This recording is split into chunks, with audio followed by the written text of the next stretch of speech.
Hi,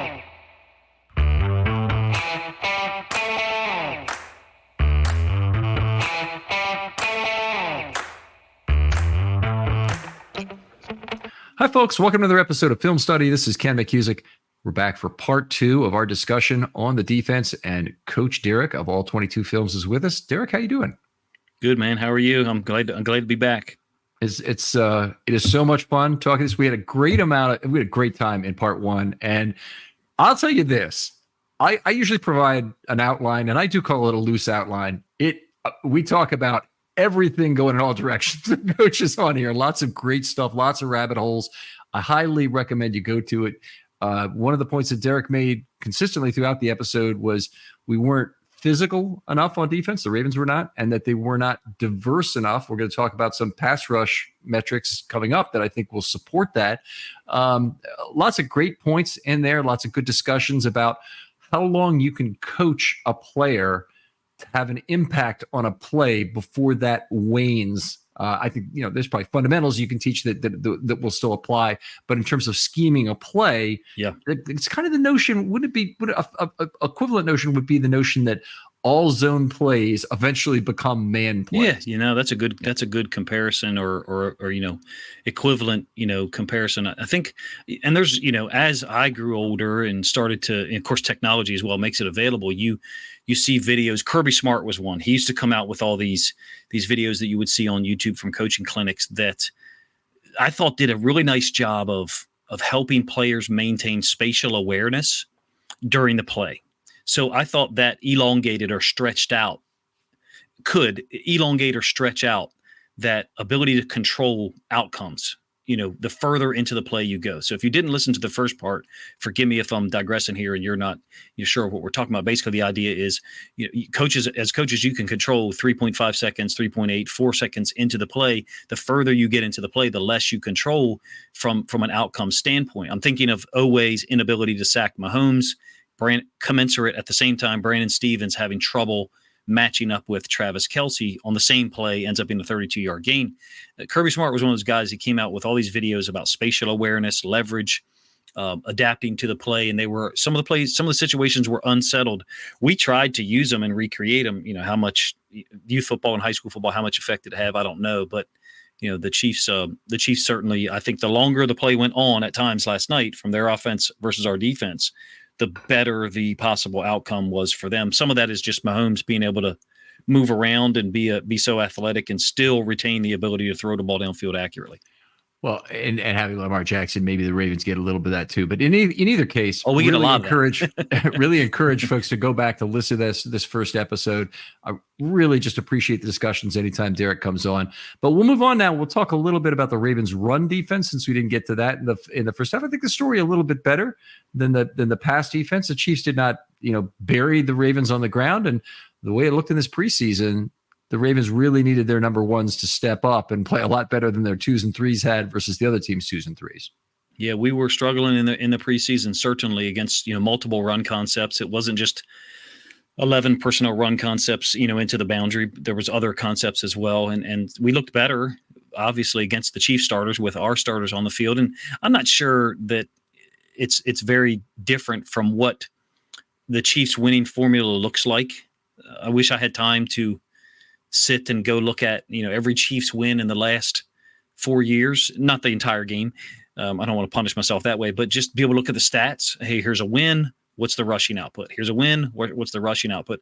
My suspicion is that what we saw last night from a Chiefs rushing outpoint is pretty much in line with what they get in a lot of their wins. What was it, 20 for 72, 74? 20 for 72. Yeah. So, and that included a kneel at the end, which you can include or not include. But I think there's two telling statistics in terms of stopping the run. The first is they only gave the Chiefs 3 first downs running the football. That is a very big statistic. That's great. I'm sorry, four.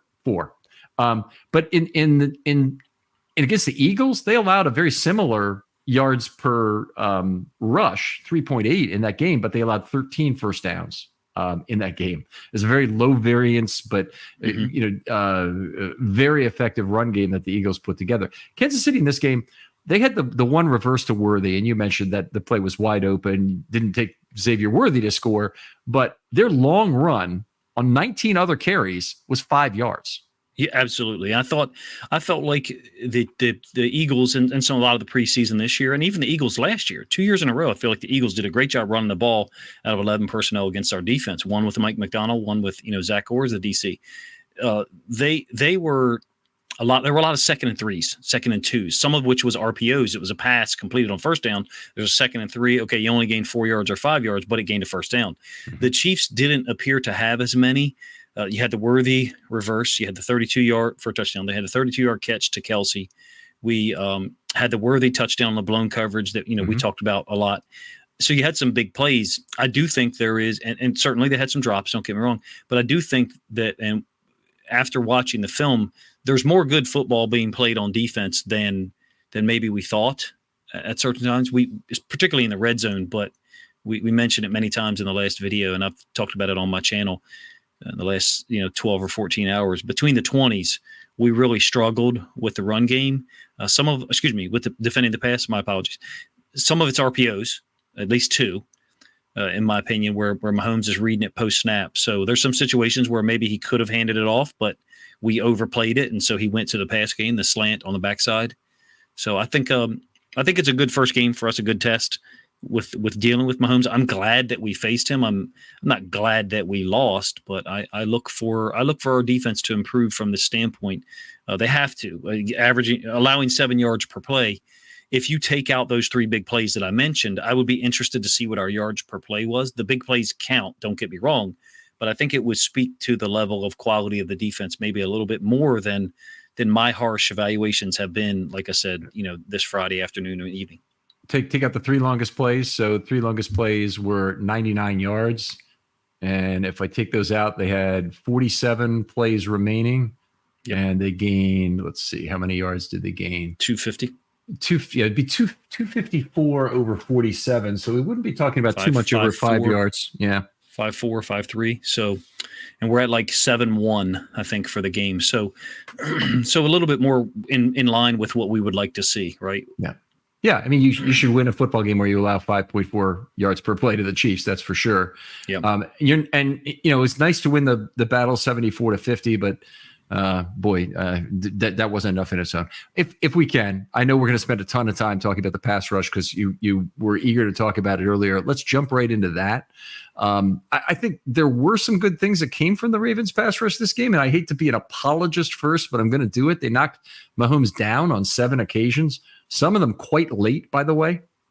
So while they only got called for the 1 roughing the passer penalty, which was the high hit on Matabike, yeah. Which I think was an automatic, pretty much. I mean, I understand people are upset about it. Oh, is a soft call. Okay, he didn't make violent contact with the helmet. Okay, I understand that, but it's contact with the helmet. They're going to call it. I agree. I don't see any problem with them making that penalty, that flag out, putting that flag on the field. I thought the other times there was contact, there probably were an occasion or 2 where it could have been called and wasn't. So I thought from that perspective, not an issue that I would point to it. We had some violent collisions with Mahomes. I mean, I understand people want to, there's a large segment. We need to go pay a pass rusher, all these things or whatever. We had some violent collisions with Mahomes. Matabike and Van Noy ran a pick stunt. Matabike, it's the incompletion, I believe, to Xavier Worthy or Darius Washington's near interception. Matabike, if I'm remembering the play correctly, knocks Mahomes to the ground. Oweh on the incompletion to Juju. Oweh, and I think that one's probably close to late, beats the left tackle, which he did a couple of times. And that one's close to me, and the ref is right there. I was like, man, this looks like the second step to me could have been called. So I think the pass rush was a little more effective than people want to admit. There's times on that format, and I think this speaks to the predictability of which 4 players are rushing. Mahomes can kind of look at it and know, okay, I've got an open B gap here pre-snap. If there's no game, no stunt, no twist, that's probably going to be my escape lane because that defensive end over there is going to go to the high side or outside linebacker or whatever. He's going to go to the high side, outside rush, and that's going to be where I'm going to be able to move to, particularly if it's to his right. Not that he doesn't scramble to his left and do a great job of it at times. The more variability we provide in which 4 rush, the better, in my opinion, over the course of the year. I'm going to go ahead and say there's another facet to that I would think is that you're not only are you denying him rush lanes to escape, and that's important. Mahomes can make plays with his legs, and he can get you a first down 2-3 times a game if he has to do it. He won't do it 8 times a game like Lamar Jackson can. But he can do it 2 or 3 times a game. What you're also denying him, and Mahomes is a shorter guy, is throwing lanes. You want to twist and stun a little bit and get him make it a little harder for him to get the ball to his crossing receiver.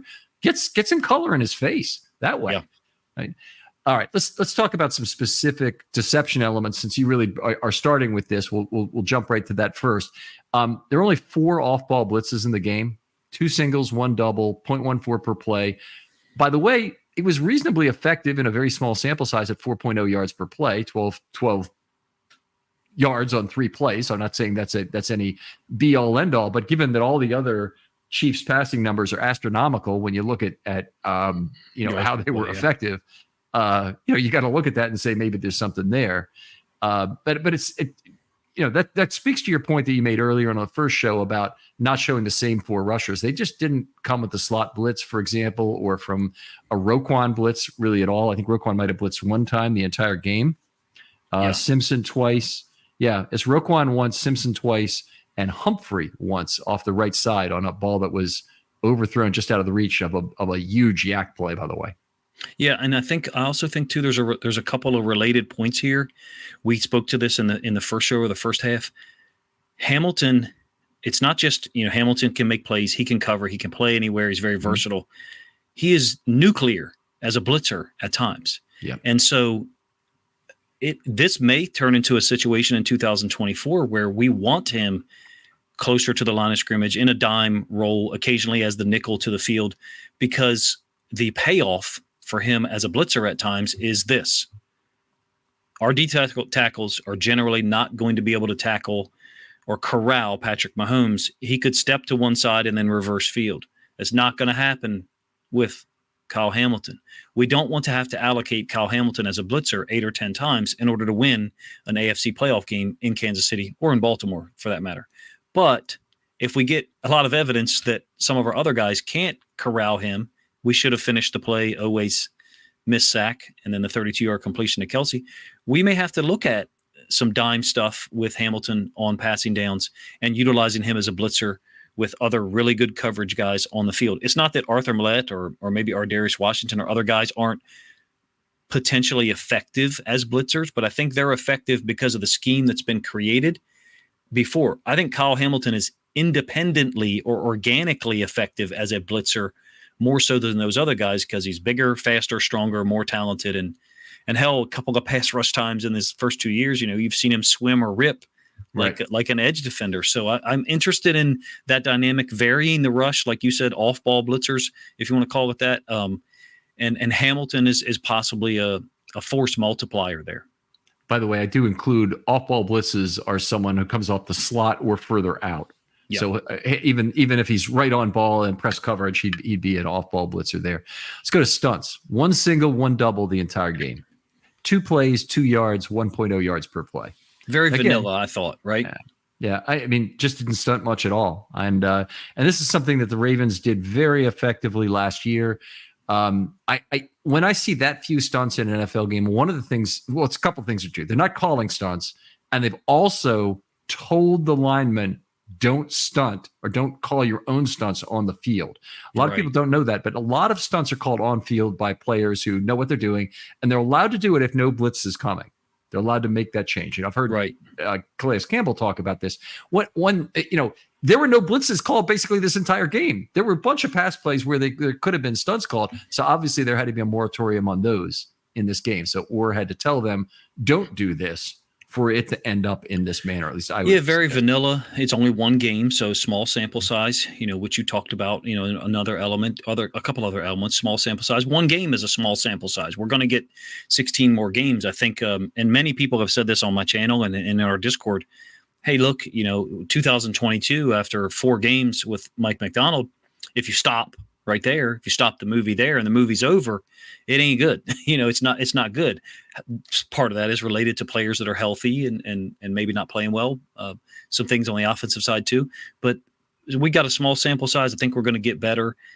I think the film, as we talked about earlier, it pulls you back a little bit closer to a grounded position, pulls you back closer to zero. I'm still in the negatives. I'm still in the negatives overall, but the film has pulled me back closer to zero. I would say mid to late third quarter as far as watching every single play. When you try to produce content, you got to cut it up and produce it and then talk over it. So I still believe in what we're doing. Absolutely.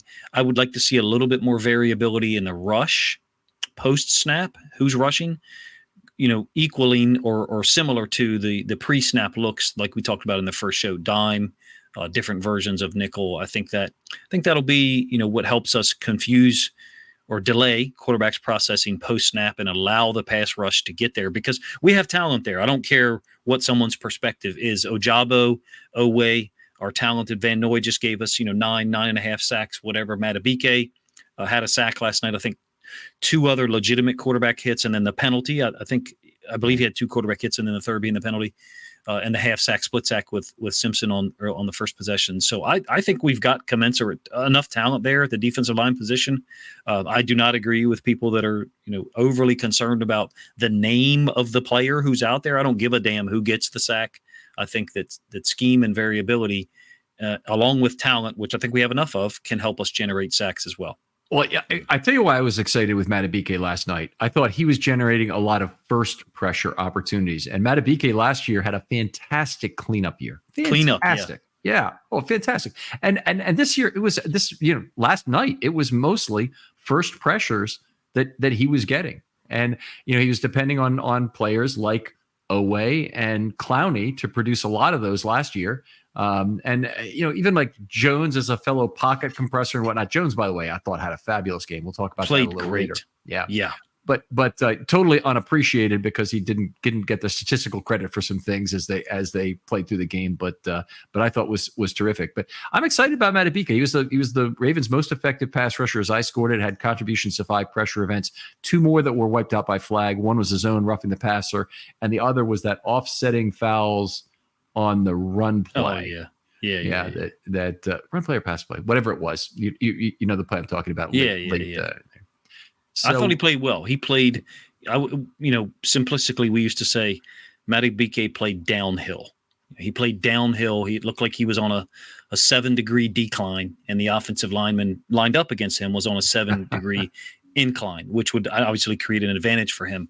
That's what it looked like. He benefited from 1 or maybe 2 pick stunts by the edge defenders. One of them was actually, it was 2. One was the incompletion that Arius Washington almost picked off to our Xavier Worthy, and the other was the incompletion to Juju that I talked about earlier as well. So he's great on those. He's great on those. You end up looping, and he's got great timing and awareness on it, and then he's extremely violent when it's a one-on-one situation. We're paying a lot of money for him, but man, I think he's worth it. I think he's really worth it. And so we can't just forget about him when we talk about edge rushers, because that's what a lot of Ravens fans are doing in the offseason and even right now. We need an edge rusher. We need an edge rusher. Well, we have a guy on the interior who's going to give us 8-10 sacks potentially in a normal year. Last year was quite abnormal, the cleanup sacks to which you alluded. So I'm not concerned about the pass rush. I thought there was a lot of good going on. Did Mahomes get out of there at times? Sure. But he's getting rid of the ball quick. Some of the RPOs they ran, that's the design of it. That's what the modern quarterback wants to do. Get rid of the ball quick, force your defensive line to get off and exert some energy such that it's a 3-step concept or even a no-step concept. And we're not exerting any energy as an offensive lineman because we know, hey, I don't really have to do much here because the ball's going to be out. I just got to make sure your hands don't get up and get in the throwing lane. So I'm not as concerned at all. I thought what did we finish with? 2 sacks total? 2. Yeah, one S0 and the other S-10 with Ojabo and Jones. Yeah. 5 quarterback hits. 7 quarterback hits. 7 quarterback hits. So, okay. All right. So it's 5 others you're adding to that. And there was another QH wiped out by flag. I don't know if that's in most people's counting. That was the Madubuike RTP. So it was a good night for putting Mahomes on the ground. It was a really good night for it. And I would say of those, it almost reminded me of, certain boxers. I know you're a boxing guy. I know certain boxers that land 30 punches per round, but only 4 of them are really substantial. This almost reminded me of the boxer who lands 8 punches in a round, but 5 of them are big shots. Yeah. And we were violent with him. In fact, 2 of them, I saw the throw and my eyes stayed on Mahomes. The camera moves, the broadcast, and my eyes stayed on Mahomes because I was like, oh, wow, that was a shot. That's the way we've got to play with him or any quarterback. It's not trying to hurt the dude. It's just we're trying to negatively impact your effectiveness over the course of a four quarter game. And, getting a big hit on you in the first quarter, second quarter, or whenever does that. And so we've got to create more of those situations, I think, we got to create more of those situations from a scheme standpoint, as opposed to just relying on organic 4-man rushes. So, that would be a minor complaint for me at this point. All right. I got 2 things I want to go through here that are specific metric stuff, ample time and space, ball out quick, and pressure. So way to divide the opportunity set for the quarterback. Some of it's provided by the defense. Some of it is chosen by the offense, particularly on the ball out quick plays.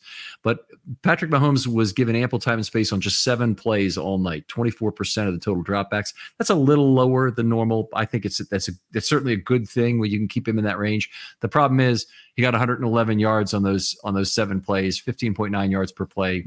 There was a sack. The S0 was on that. He left a clean pocket late and got taken down at the line of scrimmage. So it wasn't all big plays, but there were a lot of big plays within that group. I'll just move on. The ball out quick 12 times, 41%. When the number gets that high, it's definitely an indication that the quarterback is highly conscious of getting the ball to the outside. And obviously we saw it not only to the outside because they ran lots of screen passes and were pretty damn effective at it, even with missing some plays, but they also ran a lot of slants and shorter routes to the inside of the field. Mm-hmm. So, we've seen that kind of number in terms of ball out quick percentage from Joe Burrow as well. Now, on those plays, 107 yards and 8.9 yards per pass play. That's way higher than normal for ball out quick. Ball out quick usually involves, particularly for the Ravens defense, a fair amount of degree of control for the defense. I think last year they averaged slightly under 6 or maybe exactly 6 yards per play allowed on such ball out quick throws. It's really the reason why they're able to take care of the Cincinnati Bengals with regularity is that they control that short passing game, and Burrow's afraid to throw the ball deep because he doesn't have the arm strength to really challenge a too high look. That was a big deal for me. And the third thing, before I give you a chance to respond to all this, pressure, 10 plays, 34%, not a bad percentage at all, given how quickly Mahomes gets rid of the ball, 61 yards and 6.1 yards per play. That's an excellent passing number for that as well. So all 3 categories, Mahomes was way above average in terms of how he dealt with his opportunity set and got above average results. He did have a sack in there. It was thrown in. They had the 1 turnover, the interception that was significant, but very rare that you'd be up at 6.1 yards per pass play. And even 1 turnover in 10 plays ain't too bad for being under pressure. Yeah, so we're not wrong for having complaints and being concerned with the quality of what we saw out there. I think it's a little bit of it. We're talking about free releases we are discussing pass rush and Mahomes, I know, but somewhat related to it is consistently free releases for inside receivers, slot receivers, or tight ends. A complaint of mine dating back to last year's AFC Championship game. I mentioned that in the first half of the video as well. That would be some of the concerns I would have, that we're now facing the same team again in the very next game, separated by 8 months at this point, and we still were not collisioning receivers at all, particularly guys that were on the interior alignment position, mostly Kelsey attached to or close to the left tackle or the right tackle.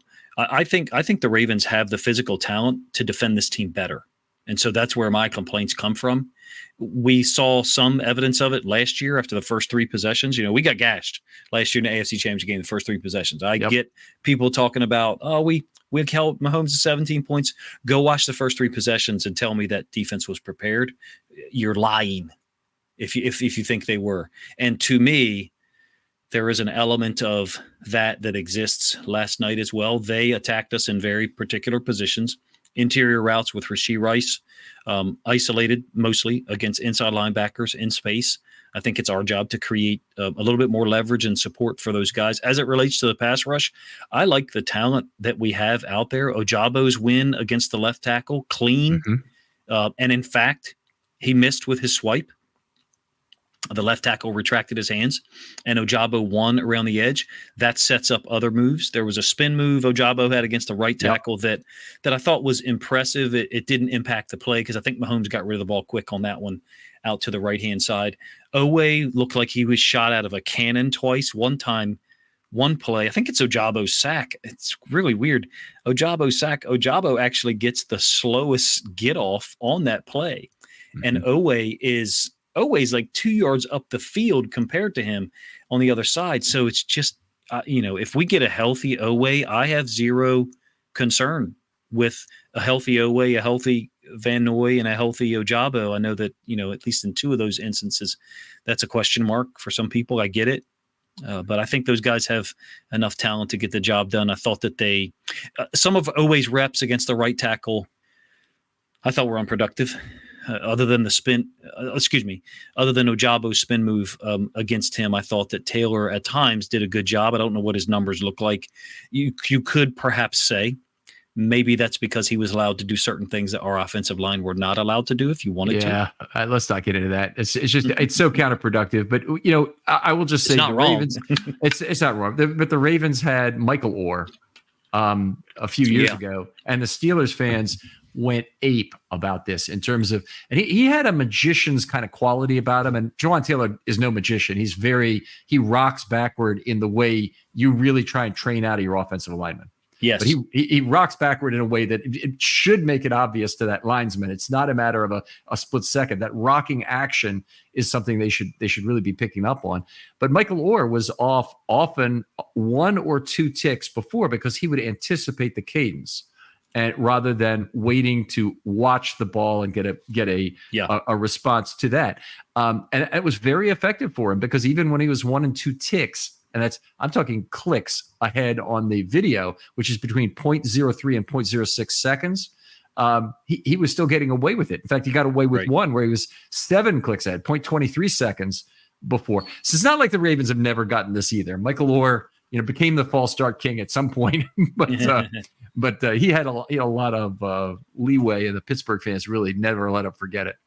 I was, from an individual standpoint for those guys on the outside, I didn't think Van Noy, I didn't think Van Noy had many wins out there. I don't chart it, or I don't have access to some of the metric data that you got to pay for. I'm not going to do that. But I didn't think Van Noy had organic wins. I thought we had some organic wins from Owe and Ojabo. I think creating more multiple looks and multiple post-snap rushes, whether it's 4-man or 5-man pressures, I think would only help those guys become more efficient in some of their rushes. So, we have some work to do. I think that's obvious, but I don't think it was so deficient from a pass rush standpoint, like so many people are painting it as, just because the output on the other end was crappy. There was other issues on the other end, meaning the coverage element, that I think are independent of what we saw up front at times. Yeah, and in this game, I mean, I just think Mahomes was so exceptionally good at taking advantage of what was presented to him in terms of mismatch opportunities. And I'm not trying to blame anyone in particular. We went over it a long spot, and I don't want to do it again from the first show, whether that's the coach's fault for putting him in that position and we should have adapted and we should have this or that. But the fact of the matter was Mahomes was right on target, a lot of pinpoint passes, and the only inside linebacker really made a play on the football. Not talking about Roquan, picking up that wounded duck of a flotation device that he got, but the only guy who made a play on the football was Simpson, and he made 2, in fact, during the game.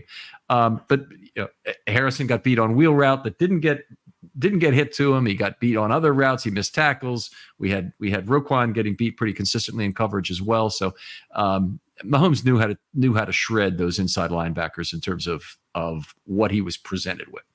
It's a mismatch. I mean, it's just a tactical mismatch. There's no one should expect our inside linebackers to cover that. The people who do expect that are people who really, to be blunt, don't understand football. For real. I don't disagree with that comment. There are a limited number of tools in the shed that Orr has to work with. And so, I mean, you can say, well, what this really guy needs is a backup. Well, I've got a shovel and a trowel here. Yeah, Which do you exactly. want? He's limited. So anyway, let's get back to the matter at hand. I do want to go through the number of pass rushers that they use, because this is another element of not a lot of versatility, but they only used 4 5-man pass rushes in the whole game. 4 plays, 24 yards, 6.0 per play. With four or three, the results were pretty much identical. 3, they had 1 play for 10 yards, and 4, they had 25 plays for 247. So that was 9.9 yards per play, with 2 sacks and a turnover rolled into that.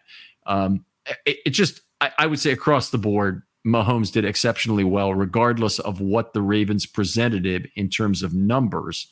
The one thing he did have a little bit more trouble with was deceptive elements, which really speaks to some of the points you're making about if we'd shown him a little bit different if we'd shown him more color and given him a little more stunt difficulty. And I think it's a matter of taking away throwing lanes in that case, but it's also 100%. A matter of taking away running lanes. Yeah. No, I totally agree.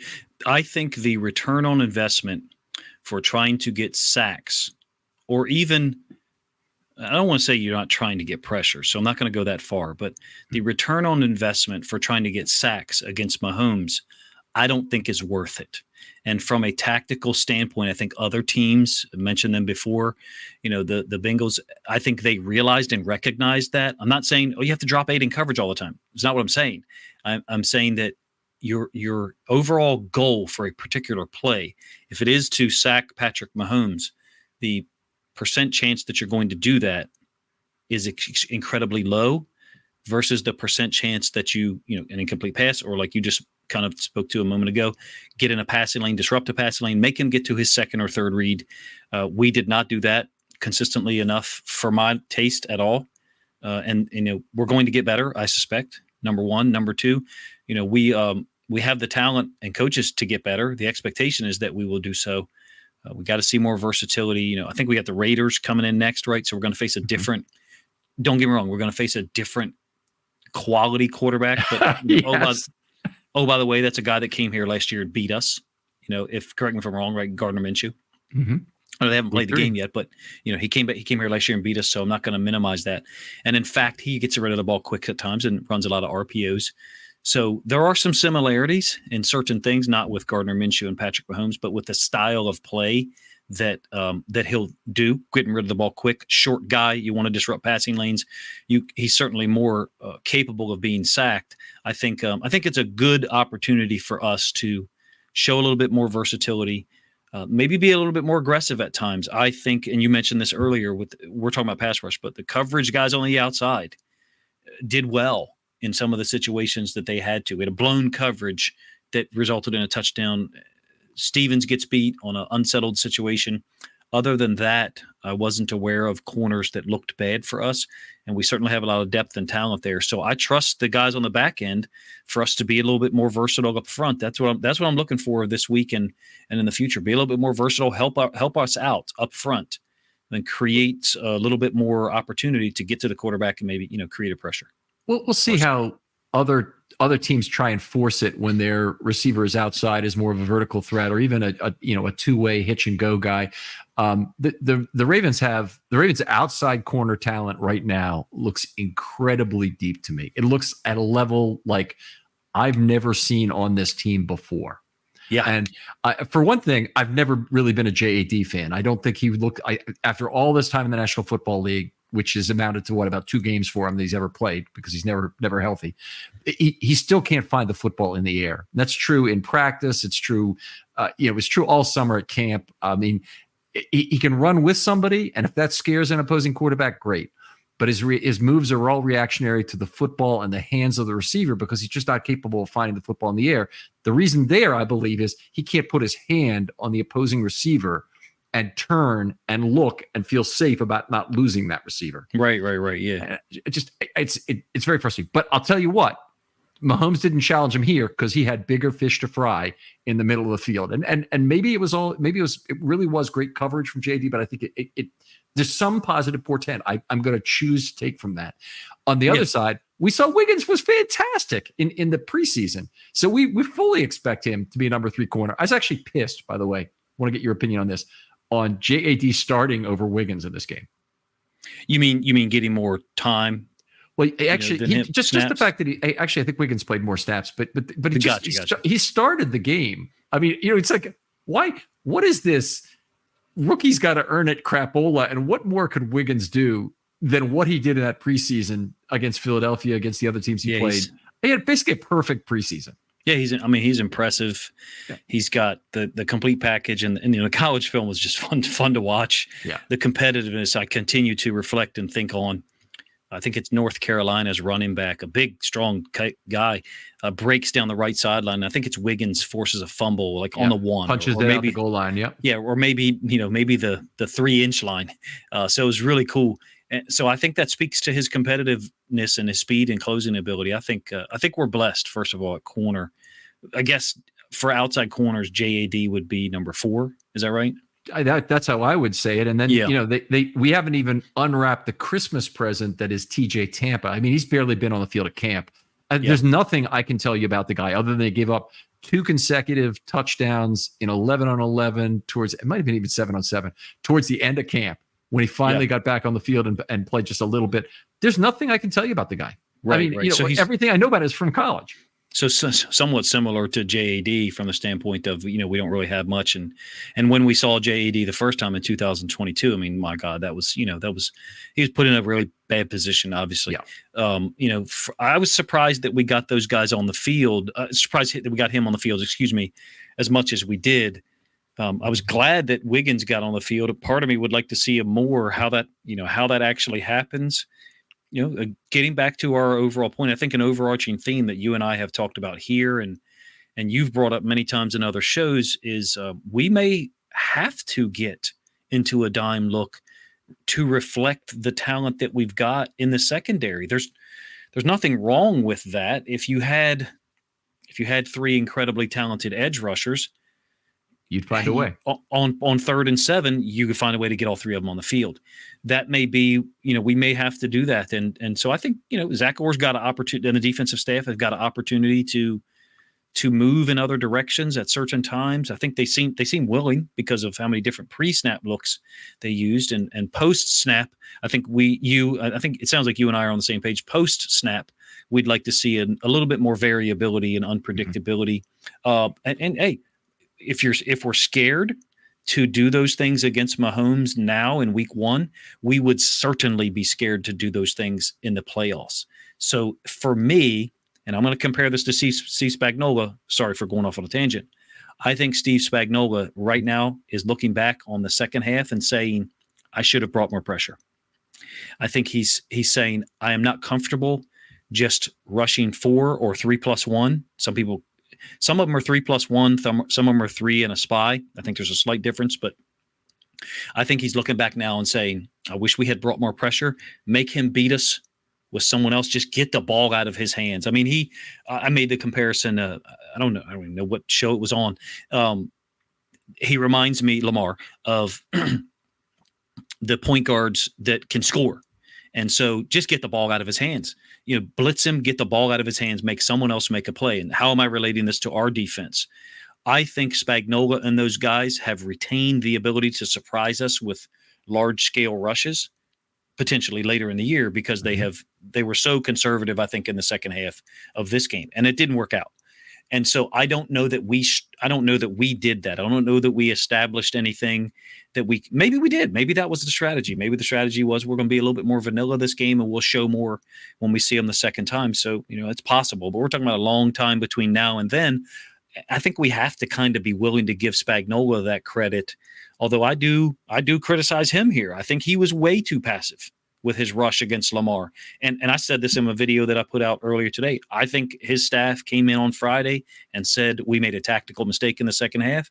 We have all these DBs and talented fast dudes. We should have brought people, get the ball out of his hands, force him to throw it.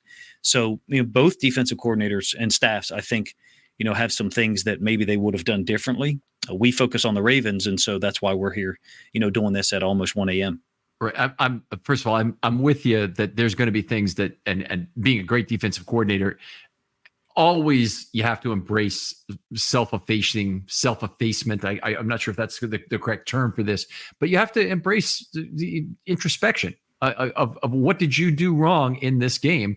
You can't say, oh, damn it, this is the one game where he really beat us, and it was, this one is on him. It'll be different the next time, even if we do the exact same thing. You better be looking at that. Brutal reality with yourself for me and the people that I've been blessed enough to be around is the only way for a defensive coordinator to, if someone else is your harshest critic as a defensive coordinator, I think you're already one foot out the door getting fired. I think you've got to be your harshest critic. What that means about your personality in the real world, I don't know. But as far as a football coach on the field, I think you've got to be. So Spagnuolo and those guys and Zach Orr and those guys, I'm sure on Friday earlier today have done that introspection and have probably come up with other plans for the future.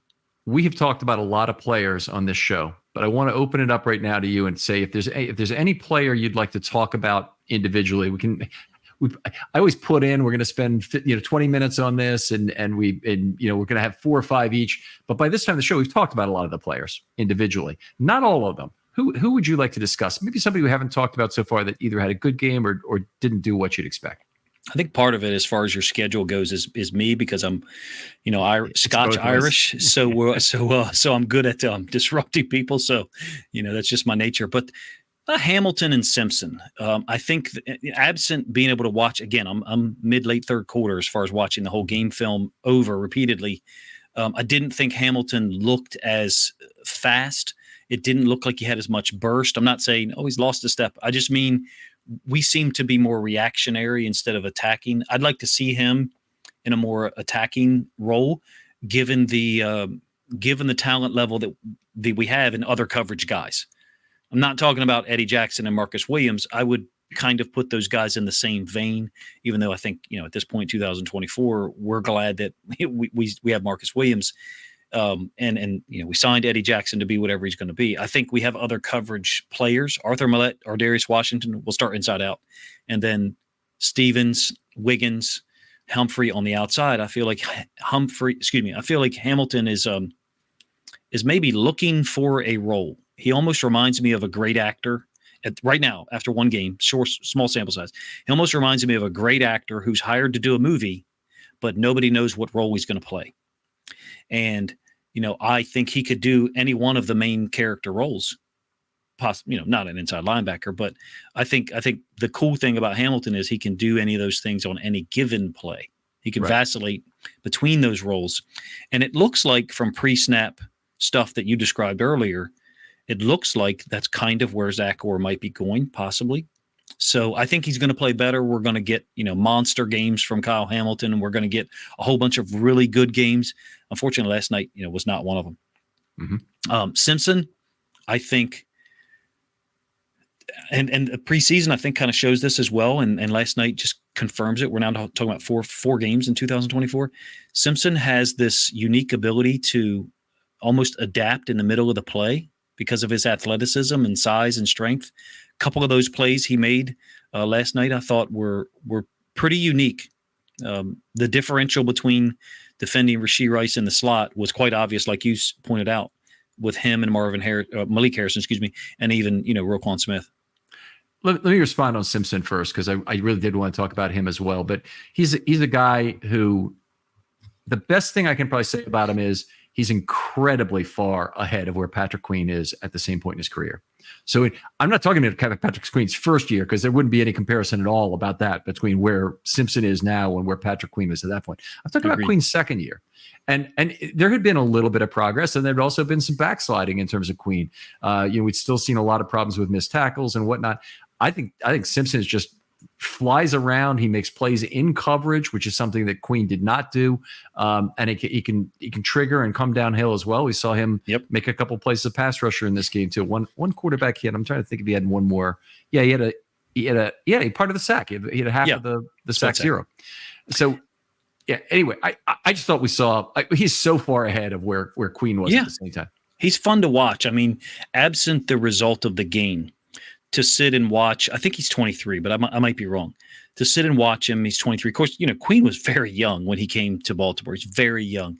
But to your point, 2021, I think it's week 4 or 5, the Chargers come to Baltimore. Queen didn't start. Josh Bynes is inserted into the lineup, played a whale of a game that day. And Queen, was able to get on the field that day, but not as much. I'm sure you recall, or you seem to have a great knowledge of the history and the trajectory or arc of a player's career. There was a moment there in 2021 where I thought Queen was a guy who was almost being phased out, and I think he certainly starts to play better. Week 4, week 5, week 6, 2021, basically as soon as Josh Bynes is inserted into the starting lineup. In the 2022, pretty much the same arc in some ways, although I think he was playing a lot better than people give him credit for before Roquan showed up. It ain't just, hey, Roquan showed up and fixed all these problems for him. That's BS. Patrick Queen played his butt off, in 2022, the whole season. We have some issues occasionally, sure, but I agree with you completely. Simpson's more versatile. Simpson covered tight ends in the preseason as a testing phase or trial run, if you will. Let's see if he can do this, because my suspicion, he participates in those drills in practice, independent of other inside linebackers. They're not lining up Roquan Smith or Malik Harrison head up on a tight end who's in a slot position and saying, cover him on 3rd and 7. They did that with Trenton Simpson in the preseason at least 4 times. And 2 of the times, excellent coverage because of his athleticism, his length, his experience as a safety. So for me, my discussion point of Hamilton and Simpson has been different, of course, because the expectation level. But I'm excited about what Simpson offers, versatility wise, and ability to adapt during the play. That sack early on, him and Roquan are reading the running back, and I call it banjo. Some people call it tandem, whatever. The running back releases to my side, I take him, and you, the other guy, you drop to the low hole. Essentially, middle of the field, in between the hashes, 6 to 8 yards deep, maybe 10, depending on down and distance. And then if the quarterback escapes, I go get him. I become the +1. If he escapes, or in this case, it resulted in a sack. That is something that I want to be careful about the way I say this. I don't want to be disparaging of a dude that I respect. I love Patrick Queen's unselfishness, but 2020, for him to banjo or tandem read with the other inside linebacker and then adapt during the play, I'm not sure that he would have been capable of doing that in that situation. Simpson did that in his first start. Well, he didn't start against Pittsburgh last year. Yeah, but this year he did that last night against the Chiefs. His first real game that counts. I thought it was impressive. I thought it was an impressive performance. I'm glad we have him, and I totally agree with you. It's exciting to see all the things he's capable of. Maybe the physicality was supposed to be a weakness. I didn't see that last night. I thought he played well against the run. It's not the first thing I would bring up, certainly, though the issue of him not being on the field on rundowns is interesting, to say the least, because they certainly give up coverage ability when he's not in there. I think, it really, the cornucopia of coverage talent that Zach Orr has to work with right now is remarkable. And unfortunately, it won't last. People will start to get hurt, and it'll start to get stretched, and it'll be a little thinner than it is right now at the best, but it will still be, I think, pretty damn good. Absolutely. What's incredible about this year and last year, though, this year, all about the talent. And to me, so far, it's less about the scheme. Now, we'll see how that plays out. They just got picked apart by Patrick Mahomes in a game where their inside linebackers were really no match for the Chiefs' speed. And, you can point to physicality as a problem or adaptability of the coaches. I'm not going to try and point to exactly where that occurred. I'll just say they weren't up to the challenge. Yeah, they weren't. Yeah, we don't know. Exactly. We don't know. But last year, it was very much about scheme. It was inferior underneath talent really being helped by the back end split field guys and the scheme that McDonald brought, the matchup zones, the playing it, all of the things that McDonald brought to it. I hope that the Ravens are going to be able to demonstrate that that's not lost, which should lead to some unbelievable, stifling pass offense output at some points this year. It's incredible to come off a game where they just got ripped apart and say, I still think that'll happen. No, totally. I totally agree. That's the impression that I have, after watching the film, most of it, producing 2 defensive videos, in preparation for this, like we talked about earlier. The overall level of talent that we have is pretty sick.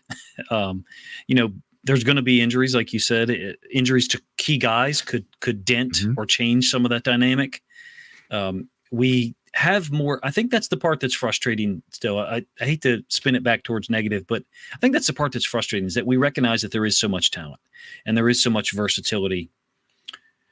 And nonetheless, we came out being so vanilla here after what I think was a very vanilla preseason as well. Those games are in the past, and they didn't count. In some ways, they were trial runs. So we got to see a little bit more in week 2 against the Raiders, I think, to feel a little more comfortable. I do feel comfortable with what we have, but we've got some growing to do between now and the Raiders game at home, in my opinion, on the defensive side. And the threats that the Raiders bring are different.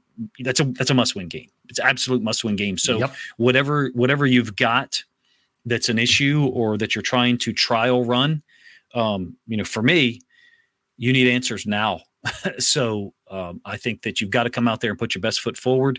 My suspicion is we'll probably see a little bit more aggression early, and at times probably test our outside coverage guys in terms of leaving them, pretty much one-on-one and bringing a little bit more heat. All right. Well, we're certainly looking forward to that. I've got 2 questions in the mailbag I want to toss out here, and we're running out of time, so we're going to try and get to these. The first one is from Zach Serpa Weinberg. Thanks, Zach, for sending this in. Looked like they had rotations going, at least early on, between Simpson Harrison and J.A.D. Wiggins. We talked about both. Those feel very counterproductive to me, probably in terms of present value, but especially for understanding future value. Do you see rotating? Okay, so let me get to the same point of this. Yeah, do you see rotating as worthwhile? It's an excellent question, really well put. Do I see rotating? Absolutely. I see value from rotation because one of the things, first of all, rotating at outside corner, that's a position where you have a lot of injuries and you want to know what you have. Right. Okay. They don't have TJ Tampa available yet. They're going to try and make determinations in practice of who can actually play. But one of the things that has betrayed them in recent years is trying to project who JAD is by his practice time. Yeah, and I reflect back 2022 when the fourth quarter against the Dolphins, a collapse, but we played a couple of coverages that we could not play with the guys that we had on the field in that moment. Marcus Peters, JAD. They were on the field at corner at a particular time.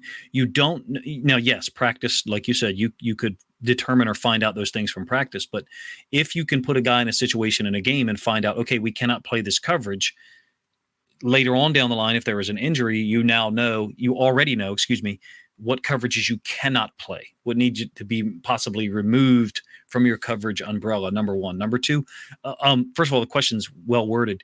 It's a cool question. I think both short-term and long-term, it is actually beneficial. There are plays that will stick out, Malik Harrison missing tackles, and people will point to that as Trenton Simpson should be in the game.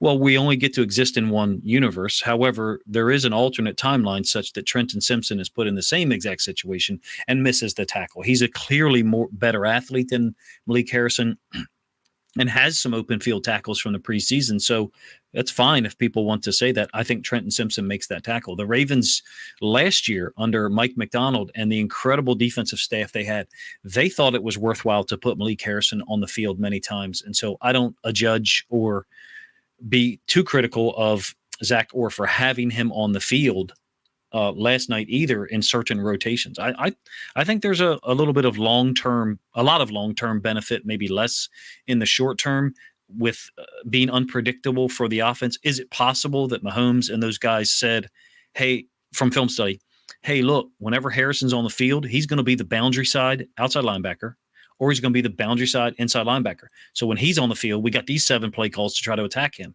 That's absolutely possible. I really don't believe that would have been true. I would have bet a lot of money we would not have seen Malik Harrison at inside linebacker in this game. I think they thought it would be a complete surprise for him to be out there. But I think as soon as they saw him on the field, I think they were going after him. Yeah, so what I'm saying is the level of preparation that exists there is such that if they go back, well, we now have it with the NFL Pro. We can literally go search Malik Harrison on the field. If I were to do that right now, go through it, my suspicion is that 90% of his alignments would be into the boundary, probably more, either as a boundary side edge defender or as a boundary side inside linebacker who's, walked back, creating a quote 4-3 look. So the Chiefs would know where he's going to be. And so what I'm saying is they would have 6 or 7 plays built in. Okay, Malik Harrison's on. Actually, with Patrick Mahomes, I don't think Reed probably even needs to communicate it to him pre-snap. They have so much experience together at this point. Right. Mahomes would know, okay, here he is. and I've got the memory recall. Here's my 7 plays. Let me check the one that I can get him isolated. Absolutely true. Now, hold on a second. Here's the other possibility. The other possibility is the Ravens and their coaching staff would be aware of something like that. They are, and say, we want to live with that. We want to we want to elicit your calls, the Chiefs offensive staff. We want to elicit your calls when we put him on the field. Now, they wouldn't say that to Malik Harrison, the Ravens coach. They wouldn't say, hey, we're going to put you out here as bait and we're going to see what they call. But it's entirely possible that they do that to see what the Chiefs are going to call. And I think there's something to be said for that. I haven't done the research and I don't have time to go into that even just from last night's game, but I think it's an element to the game that we as fans, myself included, sometimes forget in the moment when Malik Harrison misses a tackle against Pacheco or when he gets beat, to the boundary. We didn't get beat on outside pass concepts because Mahomes attacked us at other strategic points, inside linebacker, boundary side, outside linebacker. So at some point in time, we've got to push the envelope a little bit and say, okay, you're going to have to beat us somewhere else, and we're going to try to figure out ways to force you to happen. If that means that we're one-on-one with Xavier Worthy or Rashee Rice down the field, so be it. I trust our guys. Okay. That's I'm going back to last year, and I'm saying there was a fair amount of information out there about Malik Harrison as a Sam linebacker because he dropped the cover a lot. So it is possible that they had recollections from that, but Harrison has spent, he basically reshaped his body entirely to be an outside linebacker for last season. When it went 259 pounds, I think he's down to 250 now, but the Ravens have now made it very clear to the rest of the league, I think, that they are depending on him to fill 2 positions, that he's kind of the backup Mike.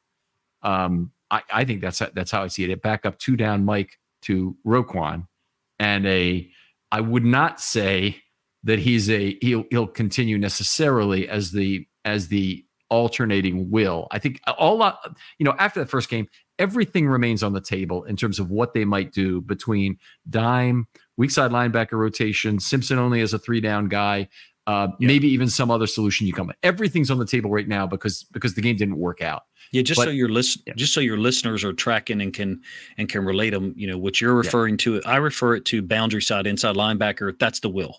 Ball in the middle of the, and I know you know that I'm relating it to your listeners. Ball in the middle of the field occurs so infrequently that oftentimes coaches refer to, boundary side inside linebacker Will, field side inside linebacker Mike. Some defenses use Will as an edge defender, so so you get into terminology stuff. So that's why for me, when I started to create content, I refer to boundary side inside linebacker, field side, as opposed to Mike and Will. But you're not wrong. Obviously, I just wanted to make sure your listeners understood it. I do think that we have a lot of options there. Roquan would be the guy that we cannot afford to go down because now we're trying to replace the level of athleticism and intelligence to the field, the wide side, and that's extremely difficult to do. We saw with a young guy. We saw that with Patrick Queen when he was thrust into that role early in his career, and it didn't work. Wasn't up to it. Yeah. The other thing about Roquan that's very much like CJ Mosley when he's here. CJ Mosley took a ton of criticism, completely undeserved, for his difficulties in coverage. And I'm using difficulties with air quotes here. Okay. Agreed. Just a guy who was far better than any reasonable expectation for the position, but is also forced into a continual coverage role by the fact that guys around him weren't as good. And he did get a little relief from Zach Orr himself when he was as a player. But boy, I mean, he was asked to do a lot of things, particularly after Orr left, that were completely incremental in terms of his coverage responsibilities. Yeah, my own ability to understand whatever limited understanding I have right now, to even get to this point for inside linebacker coverages, reads, reaction, responses, took a long time. And, I don't mean this to be haughty or look down upon people who have not invested as much time.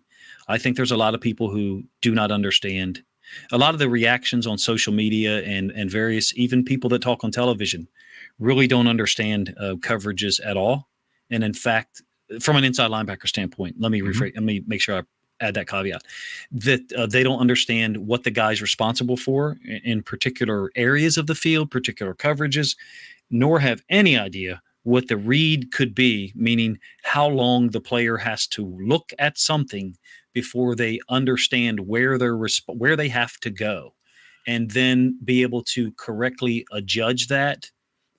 Shane Mosley, Mosley with the Ravens, I agree totally, was criticized unjustly in a lot of ways, and he still continued to be an extremely effective linebacker for the Jets. I think Roquan's pretty much in the same boat. Is interesting that I don't think Mosley completely shook the label with the Ravens until his last regular season play as a Raven, which was the interception that clinched the AFC North against Cleveland in 2018. Unbelievable, just ability for people to overlook what's good. But I agree with microwave society, right? I can't even wait for the end of the microwave. They have to pull it out with 3 seconds left on there.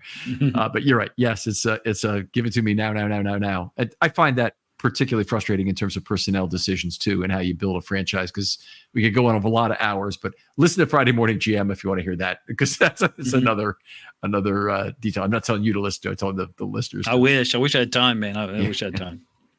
All right. Well, Derek, I think we're going to have to call it there for the night, man. But always fantastic, man. Whenever I get you on, I hope I get you on maybe once or twice more this season if you've got time for it.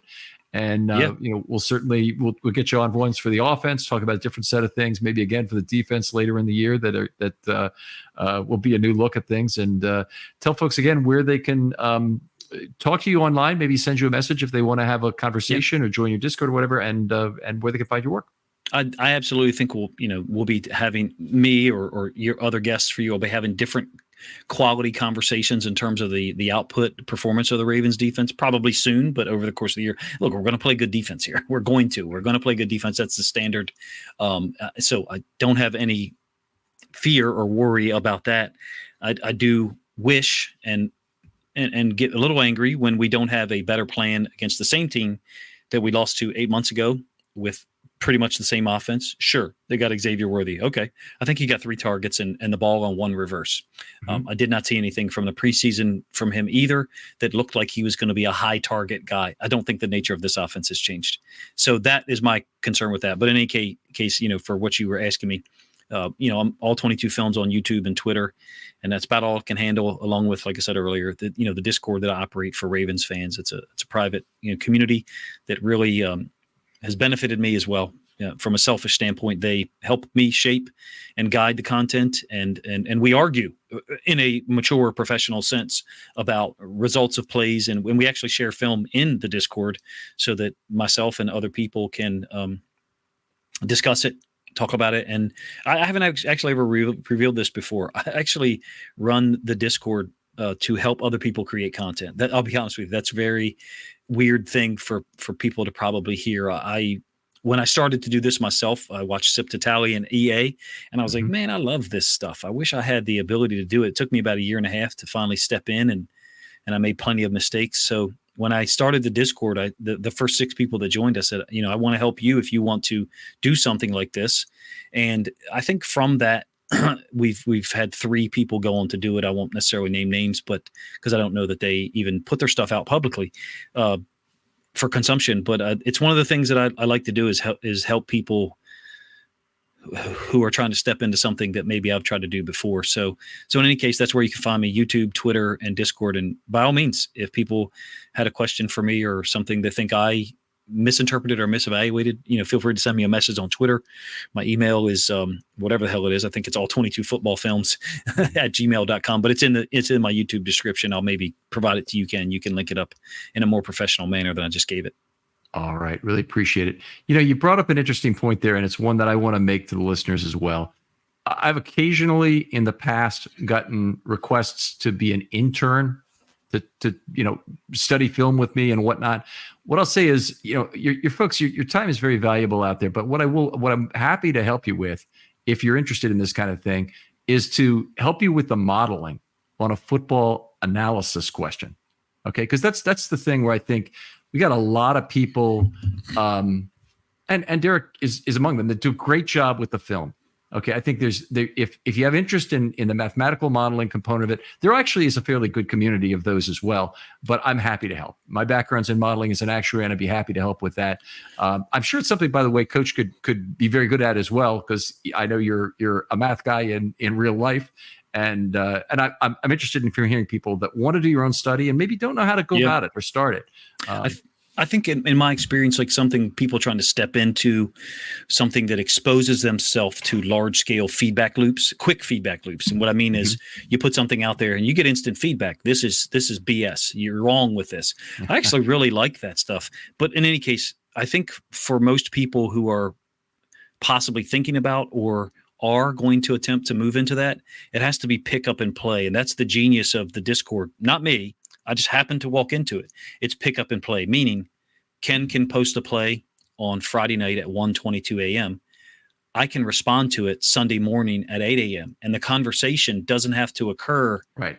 That conversation can occur over the course of months in an individual thread.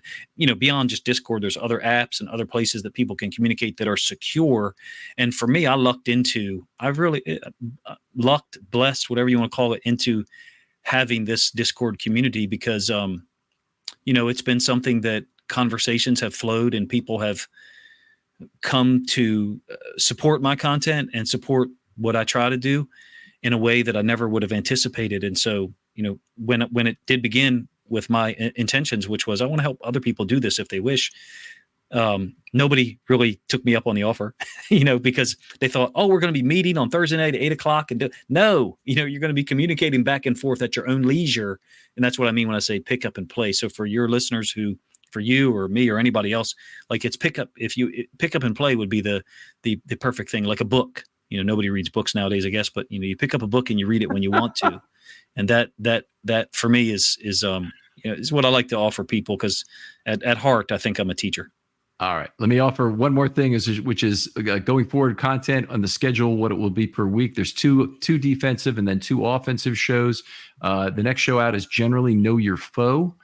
We have One Last Thing with Slava. We have the matchup shows with Frazier, and we have Friday Morning GM coming out all on filmstudybaltimore.com. Please give us a look and tell that other friend about the channel if you would. Derek, thanks again for coming on. Hey, man, appreciate it. Thank you for bringing me on. And we'll talk to you next time on Film Study.